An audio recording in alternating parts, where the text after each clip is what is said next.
may punit. Again, sa issue, normal lang yan, kahit anong bail. Yan yung kasi yung ginagawa ko mga biyan. For example, ito, Flinex ko. Hindi siya na-mine. Tapos ito, Flinex ko ulit, hindi na-mine. So, ginagawa ko, for example, 200 to, 200 din to.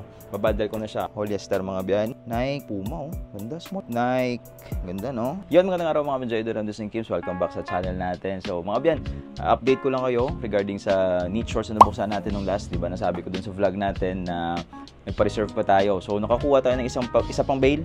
May isa tayong bail dito na binuksan ko. Hindi ko na vlog yung pag-unboxing. Pero, i-reflex ko sa inyo yung mga best finds natin. Pero bagong lahat, update ko kayo regarding sa benta natin sa knit shorts nung last, mga biyan. Nakabenta tayo ng 15,220, mga biyan. Yung puna natin doon is 8,800. Pagpalagay na natin 9,000. So, more or less nasa 200 pieces. Nahirapan tayo magbenta sa sa mga pambabae. Pambabae na shorts na kasama sa knit shorts, mga biyan. Meron siyang small, medium, large, XL na pambabae. Small, medium na benta natin. XL at saka large, wala. Sa live selling medyo nahirapan tayo. Then sa shorts sa panglalaki naman, mga biyan, yung nangyari, maraming viewers. Marami tayong viewers, mga biyan. Problema, yung inantay lang nila is mga Nike, Adidas, Under Armour. Yun yung mga inantay nila ng mga shorts. So, yung mga shorts natin na mga, for example, mga H&M, George, na plain lang, medyo nahirapan tayong magbenta. Pero sa awa ng Diyos, napaubos natin yon. Sa men's na shorts, mga biyan, yung natira sa atin is mga nasa 10 pieces, kasama na yung mga issue. Pero nadiskartehan pa rin natin, mga biyan. After natin ng live selling, yun nga, nakabenta tayo ng 15,200. Pagka the next day, nag-display tayo sa pizza paya namin. Nag-display kami doon. So, sa awa ng Diyos, nakabenta tayo ng mga almost 3,000. Kasama na yung mga shorts na natira, ng mga pababae din, mga tira-tira ko dito ng mga damit. Medyo madami yung namili. That's why naka 3,000 tayo. So, yun. Diskarte lang. Nalibre na yung gas natin pag-deliver sa Bacolod to Silay. Kahapon nag-deliver tayo. So, nalibre na yung gas natin. So, ito yung sa likod ko. Ito naman yung ila-live selling natin mamayang gabi. Mga yun? March 14. So, Thursday. Ito yung ila-live selling natin mamayang gabi. Tapos, min-upload ako dyan na white printed. Baka, di pa ako sure kung baka bukas ko siya i-upload. Ibibenta or uunahin ko muna yung shorts. Depende sa flow ng live selling natin, mga biyan. Sa Facebook page pala natin tayo nagla-live selling. Kim's Online Shop. Doon tayo nagla-live selling. So, ito, i-flash ko na sa inyo yung mga best finds natin na nakuha sa isa pang bail ng knit shorts, mga biyan. Yun, so ito na sila, mga biyan. Nilagay ko muna sa box kasi marami tayong stocks dito. So, ito pala. Shorts knit yan, mga biyan, from Maruti. Yung review ng bail, kung magkano, nasa vlog na natin. Check nyo na lang, mga biyan. Again, yung supplier nasa description na ng vlog natin, mga biyan. Sa mga nagtatanong, nasa description na ng vlog yung mga supplier natin, mga biyan. So, check nyo na lang. Okay, eto na. So, i-flex ko na sa inyo, mga biyan, yung mga best finds natin. Tsaka mga konting panglalaki. Yung pambabae, hindi ko na siguro i-flex. Basta, yung market namin dito, mga biyan, is more on panglalaki talaga. Pag sa babae, small, medium, goods tayo doon. Pero pag nag-large, XL, medyo nahirapan tayong magbenta. Pero sa awa ng Diyos, diskarte pa rin. Okay ito sa bail na to kasi maraming panglalaki. Saan tayo makakabawi, mga biyan. So ito, flash ko lang sa inyo. Meron tayo ditong Adidas. Yan. Simple lang. Meron tayong mga Puma. May Puma tayo. Ganda po. Lee shorts. Ano to sa mga bago dyan, garterized shorts, mga sir, mga ma'am, o mga abyan, yung knit shorts. Garterized shorts or mga, dito tayo nakakuha ng mga alumni shorts. Kung yan yung mga ngayon, yan yung sikat ngayon, alumni shorts. Dito tayo makakakuha. Champion. Pero syempre, pachamba pa rin. Ito, big size na Champion. Minsan wala ka makukuha. Depende sa bail. Basta may mga vlog tayo dyan. Check nyo na lang, mga biyan. Tony Hawk. Yan, may mga vlog tayo dyan sa iba't ibang klase ng shorts na bail. Yun, ito, Reebok. Ganda po. Yan. Simple yan lang, Ito, Champion. Maraming Champion. Marami tayong Champion na nakuha dito. Yun, Ito, another Champion, mga biyan. Ito, depende sa flow ng live selling natin. Check ko muna yung live selling mamayang gabi. Pag okay, baka mag t-shirt ulit ako, white printed. Pero pag hindi, baka mag shorts ako or yung original shorts. Meron pa tayo dito isang original shorts na bail. So baka buksan ko yon. Depende sa flow. Check na natin. Ito from RQRD. Ganda. Ito yung ibig kong sabihin sa medyo nahirapan tayong ibenta na men's shorts. Ito binibenta ko kasi ito ng 200 Kasi nagbe-base ako sa quality. Yung nangyari sa live selling natin nung last, maraming viewers. Kaso yung problema, parang nagbabag siguro yung live selling. Maraming comment na hindi lumalabas sa live. So, yun, medyo nahirapan tayo. Pero, patapos na tayo sa live selling, doon naubos yung mga pang men's natin. Ito, meron tayong Nike ata to. Yun, Nike to. Yan. Siyempre, halos lahat legit dito mga biyan. NBA, kaso medyo big size lang. Malaki yung size nun. Ito, same rin. Champion, maraming big size tayo nakuha. Ako, nakakuha na ako dito. Ay, hindi. Last bail pala. Dito wala akong may nakakuha. I mean, pang PSG, wala akong nakuha dito. Ito, divided yan. Mga ganitong style. Ito, 200 ko siya binibenta. Pero pag hindi, binabagsak ko na lang ng 180. Pag bundle, 200 each eh. 3 pieces, pagpalagay natin, binibenta ko 500. Yan yung kasi yung ginagawa ko mga biyan. For example, ito, Flinex ko. Hindi siya na mine. Tapos ito, Flinex ko ulit, hindi na mine. So, ginagawa ko, for example, 200 to, 200 rin to. Pabundle ko na siya. O baka may gusto, binabundle ko siya ng 350. Noon, minsan, pag bundle mo, may kumukuha agad. So, diskarte talaga. Ito, classic edition. Sineperate lang. Kasi okay na. Ito from, Zara. Ganda pa nito. Ito kahit benta mo ng 250, murang-mura na to para sa quality niya mga biyan. Yun nga lang, nakadepende talaga sa viewers mo, nakadepende sa market mo mga biyan. Ito H&M, yan no. Tignan nyo naman yung quality niyan. Mga need lang ng wash pero solid pa to. Para sa 200 pesos, hindi ka nalugi dyan. Free delivery pa tayo. Bacolod to sila bago to Pontevedra. Pero outside Negros, nag-a-add tayo ng shipping fee. Yan. Payment first, wala pa tayong COD. Yan. Ito from XV. Hindi ako familiar. Yan. Maraming big size. Ito, Nike. Ito, yan. Nike, oh. Ganda. Ito, Eddie Bauer.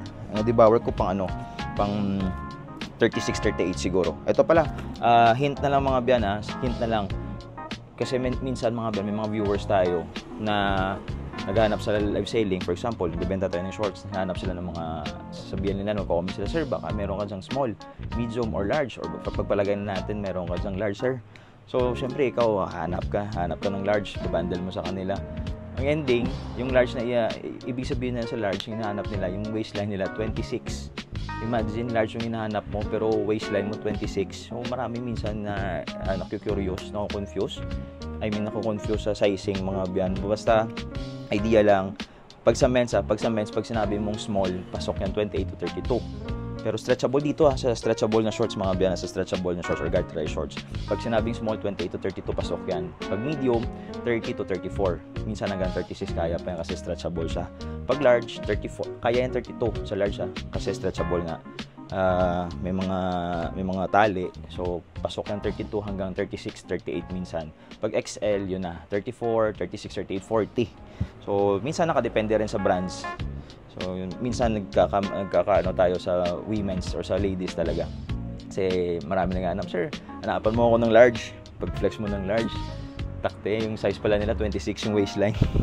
Siyempre, expect ka na large, hanapan mo sila big size eh. Pag sinabing large sa babae, nasa 34, 34, 36, 38. Yan yung waistline. So, yun, minsan nalilito yung mga minors natin. So, ito, polyester mga biyan.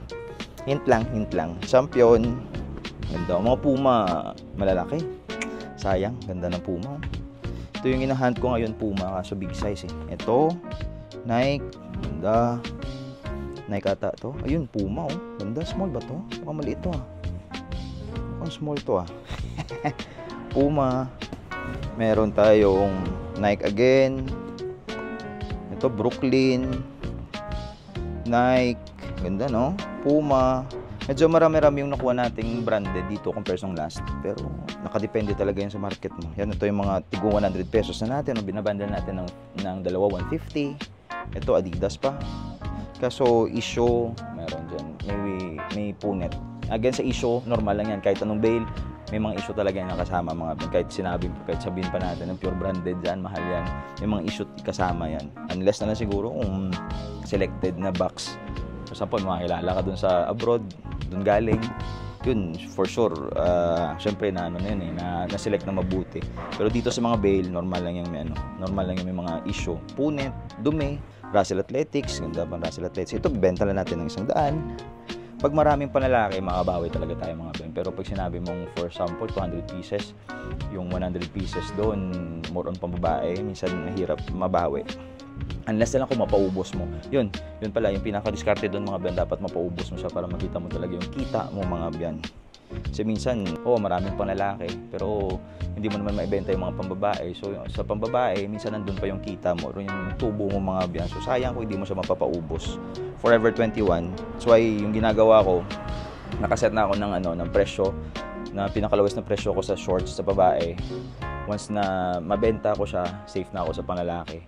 Pero pag hindi, doon ako babawi sa panlalaki, mga biyan. Ina-adjust ko na yung pricing doon para mahabol ko lang yung puhunan, yung kita, mga biyan. So syempre malaki yung puhunan natin dito, 8,800, o papalagay na natin 9,000.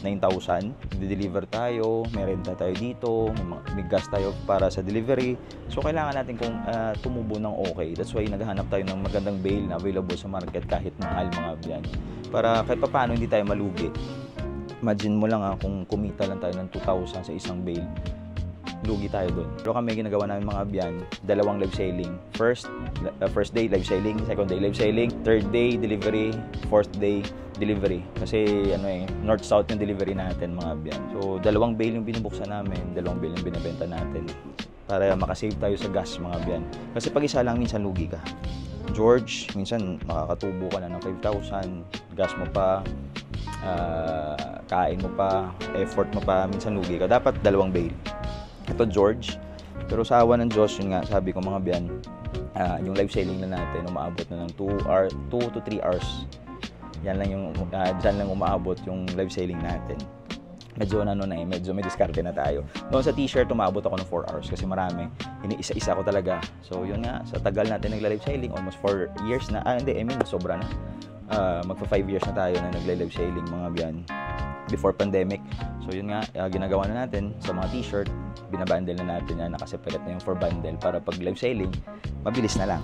Dispose mo na 1 hour, makuha na natin na mapaubos yung mga bundle para sa 2 hours na remaining sa live selling natin, puro selected na, ma-flex mo sila na-flex mo na mabuti sa live selling. Yan mga example, mga biyan. Again, mga more or less 200 pieces to 180 to 200 pieces. Kung maraming pambabae, abot na ng 200. Pero pag more on lalaki, mga 180, 190, saan lang yung pumapalo, mga biyan. Again, neat shorts, check na lang yung ibang vlog natin kasi maraming maraming bale or company. Bale yung shorts, merong neat shorts, fish shorts, original shorts, oversized shorts. So check na lang, mga biyan. So sana nakatulong. Please like and subscribe. God bless you, friends. Spread the love. Peace!